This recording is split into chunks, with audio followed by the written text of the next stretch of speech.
এক ব্রাহ্মণের ছেলে পণ্ডিত্য লাভ করেছে, গয়াকাশী বৃন্দাবন থেকে পণ্ডিত্য লাভ করে বাড়িতে এসছে। বাড়িতে এসে বাবাকে বলছে, বাবা আমি তো পণ্ডিত্য লাভ করে এসছি। বাহ, ভালো পণ্ডিত্য লাভ করেছো, তা তুমি বলো তো পাপের বাপকে? বলছে, বাবা সেটা তো জানি না। তাহলে তুমি কি পণ্ডিত্য লাভ করেছো? যাও জেনে আসো পাপের বাপকে। বেরিয়ে পড়লো জানার জন্য।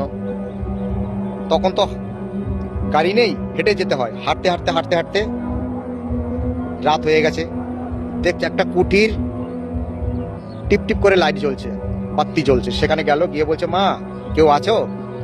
দরজা খুলে দেখে এক ব্রাহ্মণ। বলছে, কে তুমি? বলছে, আমি এক ব্রাহ্মণ, রাতের বেলা কোথায় থাকবো, তাই আপনার বাড়িতে এলাম, একটু থাকা যাবে? বলছে, হ্যাঁ আসুন।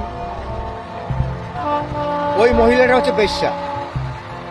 উনি ভিতরে গেল, গিয়ে যখন পরিচয় জানতে পারলো উনি বেশ্যা, বলছে, আচ্ছা আমি একটা বেশ্যার ঘরে রাত কাটাবো, আমি একটা ব্রাহ্মণ হয়ে? না না না, আমি চলে যাচ্ছি। বলছে, দেখুন আপনি যদি চলে যান গৃহস্থের অকল্যাণ হবে।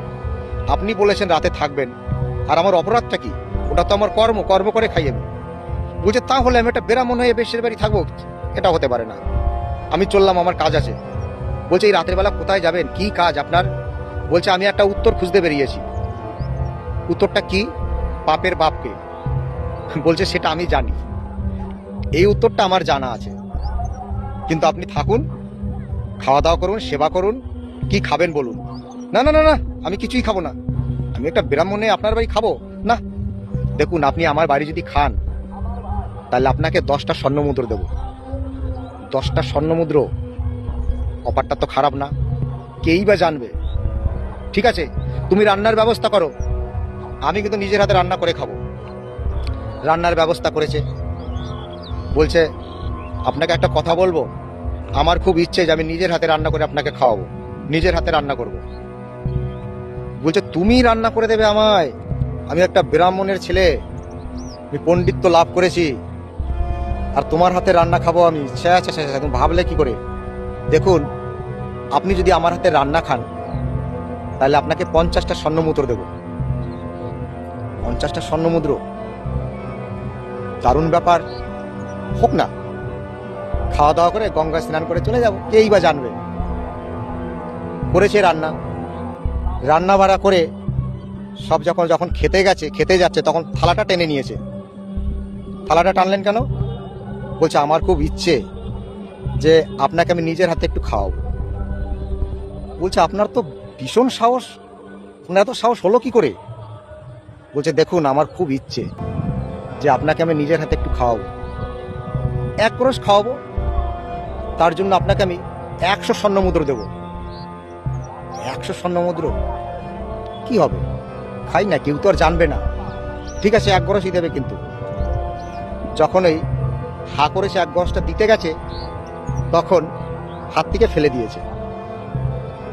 কি আবার, তুমি খাবারটা ফেলে দিলে কেন? উঠুন, দাঁড়ান, উঠে কেন, কি হয়েছে? উঠুন আগে, দাঁড়ান। আপনি কি জানতে চেয়েছিলেন? পাপের বাপকে। এখনো জানেননি পাপের বাপকে? বলছে, না, আপনি আমার কাছে এসে আপনি আমার আসন গ্রহণ করবেন না, আমার হাতের রান্না খাবেন না, আমার হাতে খাবেন না। আপনি স্বর্ণমুদ্রার জন্য আপনি সেই রান্নাও খেলেন, আমার হাতেও খেলেন, অন্ন গ্রহণ করলেন। কি এটা? এটা হচ্ছে লোভ। এই লোভই হচ্ছে পাপ। আপনার বাবাকে গিয়ে জানিয়ে দেবেন যে পাপের বাপ হচ্ছে লোভ। আপনি বড় পণ্ডিত হয়েছেন, আপনাকে আমি বলে দিলাম, যান। তা বন্ধুরা, মানুষের যে কর্মই করুক না কেন, কর্ম দেখে মানুষের বিচার করা যায় না। কার ভিতরে কি আছে আমরা কেউই বলতে পারবো না, অন্তত দেখেও বলতে পারবো না মানুষের কার ভিতরে কি আছে। যাই হোক বন্ধুরা, ভিডিওটা যদি ভালো লাগে লাইক শেয়ার করবেন। জয় হরি বল, সকলেই ভালো থাকবেন। নমস্কার।